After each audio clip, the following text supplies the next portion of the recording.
Hola niños, buenos días, espero que estén muy bien y que se la hayan pasado muy padre ayer en el Día del Niño, que hayan disfrutado a su familia, estar en su casa, que hayan jugado y que me platiquen en un escrito que van a ver hoy en su calendario de actividades qué es lo que hicieron o si estuvieron nada más tal vez viendo películas o ayudando en la casa. Pues ya quiero saber cómo es que se la pasaron y vamos a empezar con las actividades de hoy. Vamos a empezar hoy, viernes 1 de mayo, con las actividades en matemáticas. La actividad número 1 nos pide que, de acuerdo con el trabajo realizado el día miércoles, resolvamos estas cuestiones de la página 150 del libro de desafíos matemáticos, que nos dice: para el trazo del inciso C, 4 alumnos dibujaron las siguientes figuras. Verifiquen si cumplen o no con la condición y escriban por qué. Bien, pues esto de el trazo del inciso C se refiere al trabajo que realizamos en donde ustedes tenían que trazar una figura que tuviera un área de 4,5 unidades cuadradas, o sea, 4 cuadritos y la mitad de otro. Entonces tienen que ver ustedes si cumplen o no estas figuras con esa condición y por qué. Por ejemplo, esta primera figura, yo veo que esta mitad y esta hacen un cuadrito. Llevo una unidad. Esta está completa, van 2. Esta está completa, van 3. Estas dos juntas hacen otra, van 4. Y aquí solo está la mitad. Entonces, esta figura sí cumple con las condiciones del inciso C de las figuras que hicimos el miércoles, porque está compuesta por 4,5 unidades cuadradas. Pues esa es la primera actividad. La segunda actividad, también de matemáticas, consiste en que ustedes realicen los ejercicios que se les solicitan en las páginas 151, 152 y 153 del libro de desafíos matemáticos. Aquí yo les puse unos ejemplos para que lo entiendan mejor. La primera dice: utilicen la siguiente cuadrícula para trazar dos figuras distintas que tengan el mismo perímetro, o sea, que las orillitas de las dos figuras miden lo mismo, pero que tengan diferentes áreas, o sea, que lo de adentro no mida lo mismo. Entonces, yo aquí lo que hice fue hacer esta como L y contando todos los cuadritos que están alrededor, me dio un perímetro de 20 unidades. Y esta hice un cuadrado y contando todos los cuadritos de alrededor también me da un perímetro de 20 unidades. En la segunda nos piden que utilicemos la siguiente cuadrícula para trazar dos figuras distintas que tengan la misma área, o sea que todo lo de adentro de las dos figuras mida lo mismo, pero que su perímetro sea diferente, o sea que los cuadritos que estén en la orilla no midan lo mismo en las dos figuras. Entonces así fue como yo lo hice. Si contamos todos los cuadritos de aquí adentro, son 36 unidades cuadradas. Acuérdense que aquí lleva el número 2 que significa cuadrado. En el perímetro no lo lleva porque solamente contamos las líneas de alrededor, no todo el cuadrito, pero en el área sí lo lleva porque contamos cada cuadrito. Y en esta figura también hay 36 unidades cuadradas adentro. Si contamos todos los cuadritos son 36. Sin embargo, los perímetros, o sea las orillitas, no miden lo mismo en estas dos figuras. Cada una tiene un perímetro diferente. Y el tercero nos dice: habrá dos figuras diferentes que tengan el mismo perímetro y la misma área. Intenten dibujarlas en la siguiente cuadrícula. Y yo les digo que sí las hay.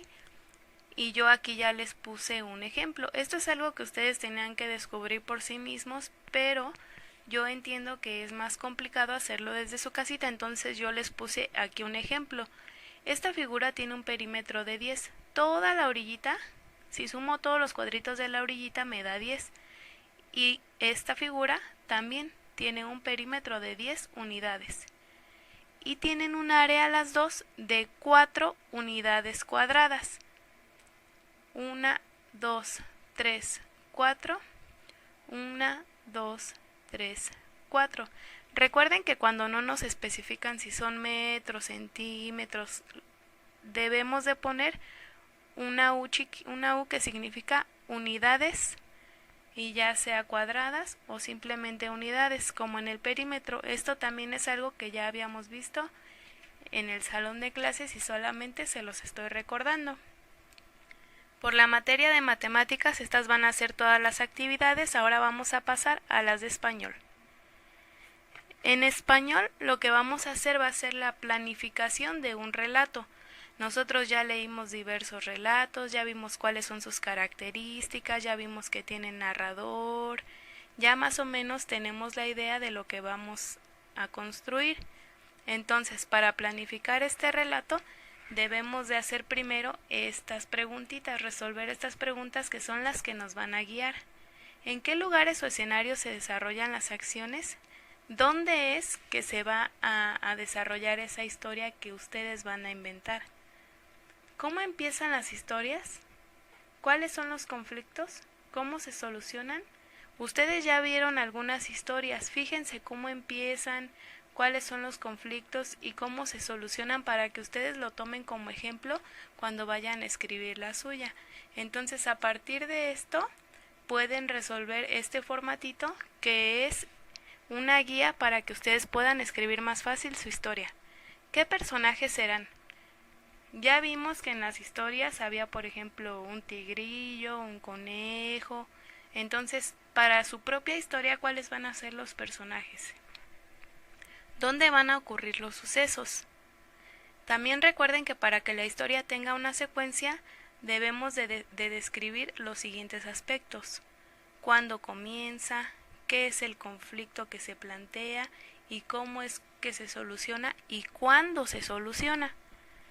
Y también su relato debe de tener un título, un narrador, personajes principales o secundarios, o solo personajes principales, no hay problema, la descripción de escenarios, o sea, dónde está ocurriendo, cómo es ese lugar, un planteamiento, un conflicto o problema por resolver, un desenlace o final, y un orden en los sucesos para que sea comprensible. Esto nosotros ya lo vimos cuando hablamos de los nexos o conectores, cuando escribíamos primero pasó esto, después, posteriormente, finalmente. Así es como ustedes deben de ordenar los sucesos para que sea comprensible su historia. Entonces la actividad 1 es planificar tu relato. Lo único que tú me vas a entregar es en una hoja las respuestas a este formulario, desde donde dice los personajes serán hasta cómo se soluciona el conflicto. Eso es lo que se va a entregar de esta actividad.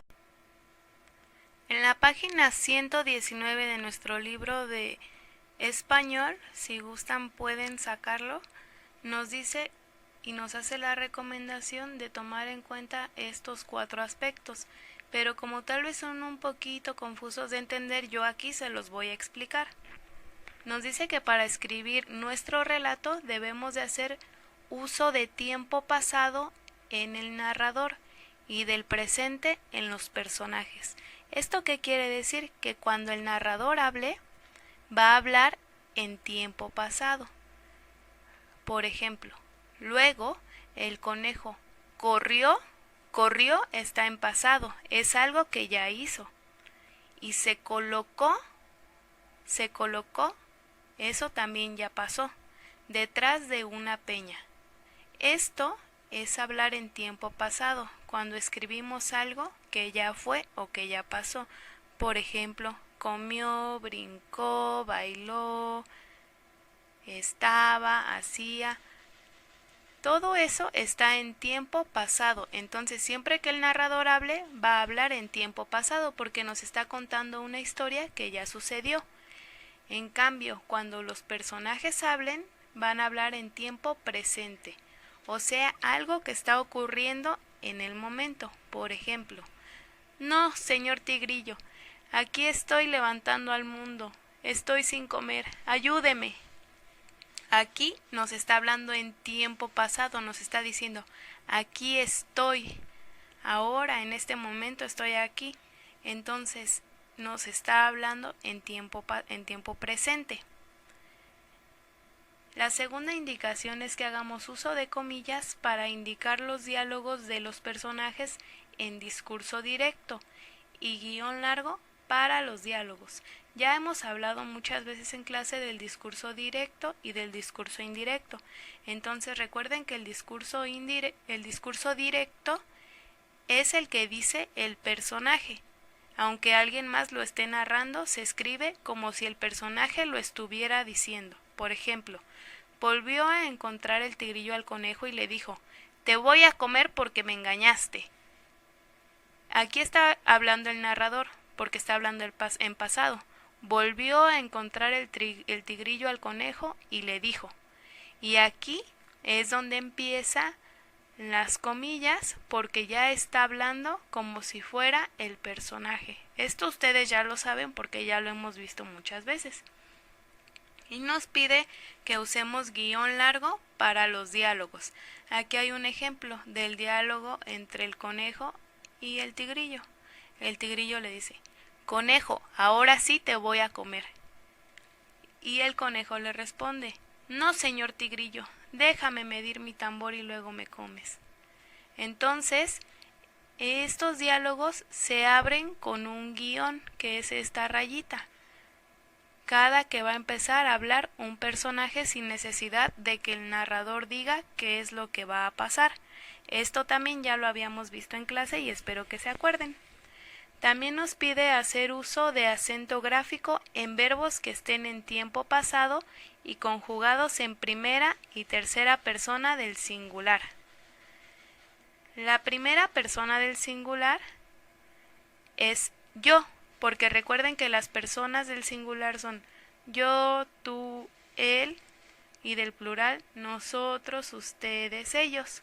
Entonces la primera es yo, la segunda tú y la tercera él. Y nos dice que llevan acento las palabras que estén en pasado de la primera y de la tercera persona. ¿Esto qué quiere decir? Ya identificamos que estas son la primera y la tercera persona. Ahora el verbo. El verbo aquí es yo duermo, él duerme. Pero en pasado, algo que ya fue, que ya sucedió, diría yo dormí. Dormí lleva acento en la última sílaba, de acuerdo a lo que nos está diciendo. Yo comí. Aquí hasta le señalé la última sílaba, comí. Aquí en la segunda persona del singular no lleva acento, porque nos dijeron que nada más en la primera y en la tercera. Dormiste no lleva acento, diría tú dormiste, no se escucha bien, o comiste, no se escucha bien. Por eso es que la segunda no lleva acento. Y la tercera persona sí, que es él. Él duerme. Esa es la palabra o el verbo sin conjugarse. Si lo paso a pasado, diría él durmió. Algo que ya pasó, él durmió. Entonces lleva acento en la última sílaba, en la O, durmió. Si no, diría él durmió y no se escucha bien. O él comió, no se escucha bien. Entonces por eso lleva acento en la última sílaba. Él comió. No olviden poner esos acentos. Y la última recomendación que nos hace es que usemos los signos de admiración y de interrogación. Recuerden que los de admiración nos sirven para exclamar, para darle un poco más de sentimiento a lo que se está diciendo. Por ejemplo aquí, conejo, ahora sí te voy a comer. Lleva esos signos de exclamación que hacen que se escuche con más fuerza lo que se está diciendo. Pero vean la diferencia si uso signos de interrogación. Conejo, ¿ahora sí te voy a comer? ¿Verdad que cambia toda la historia? Entonces, cuiden usar los signos y aprovecharlos también para darle mayor emoción a la historia que vayan a hacer. Entonces, ahora sí, ¿están listos para escribir su relato? Cuiden todos los detalles. Esta es la segunda actividad, escribir su relato. Lo van a hacer ya sea en hojas blancas o en hojas de color y lo van a anexar a su carpeta de experiencias. Eso sería todo por el día de hoy. Disfruten su fin de semana, no va a haber tarea. Nos vemos, o más bien me escuchan hasta el día lunes.